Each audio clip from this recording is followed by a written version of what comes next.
Car Survived Kelley Square.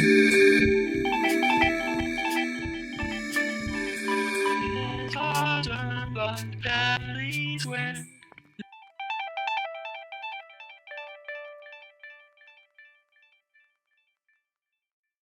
The city is Worcester, Massachusetts. The year is 2014.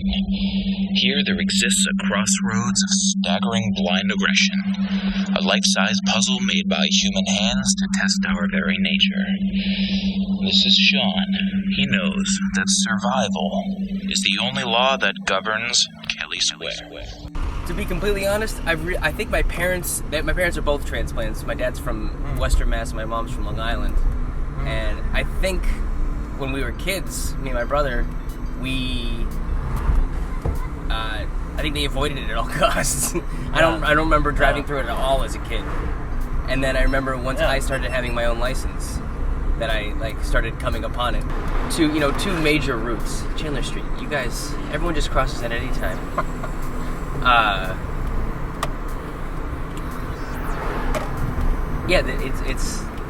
It leads to 290, which leads to 395, and 90, and 146. Four major roadways for people to get out of here or come into here, and it's like, if someone's coming off 146 from Providence for the first time, some 18-year-old kid who's at Providence or URI or RISD or something, and they come in and like, oh yeah, there's a show, at the Palladium, and they tell them to get, the GPS tells them to get off at Kelley Square, they must freak out.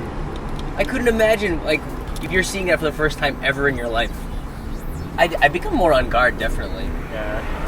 But just because, my dad always taught me that everyone else is the worst driver. That's how you drive. That's always, Everyone else is the worst driver, and whether you're the best driver or the worst driver, you become the worst driver once you're in Kelley Square. Because everyone starts I'm just gonna go. I'm just gonna go now. Is that okay? I'm gonna go. Especially when paint trucks or construction trucks come through. So where should we go? No, you can go whichever way you want. Yes. That guy cross. It's kind of easy right now. Yeah, it's 10 o'clock in the morning. We just missed rush hour. Look at that. It's real easy. Yeah, they knew Shaun Connolly was coming through. That's what it was. That was beautiful. Yeah. Let's go through it again. Why not? You wanna? I'll turn around Sure. and go through it again. Turn around in this parking lot.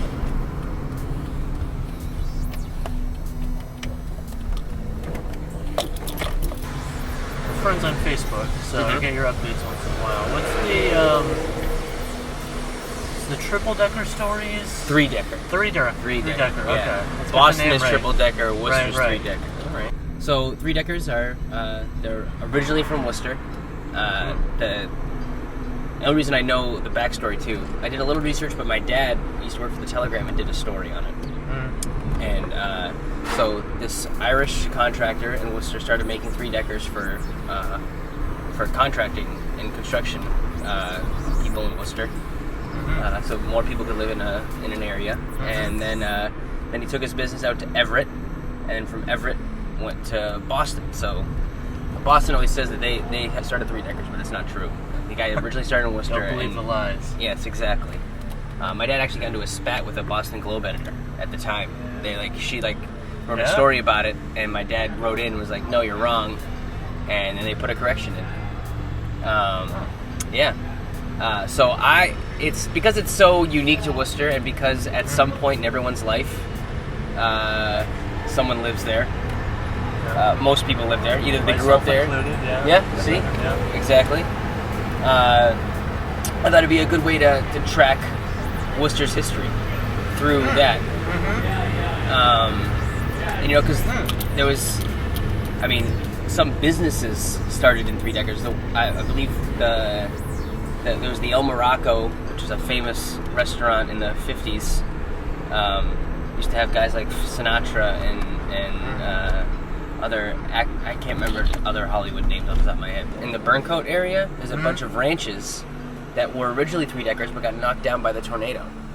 And now they're just these ranches, which is really interesting to me. So I want to start talking to people who are living in those ranches now and maybe knew something about it, or someone who used to live in one of those three-deckers.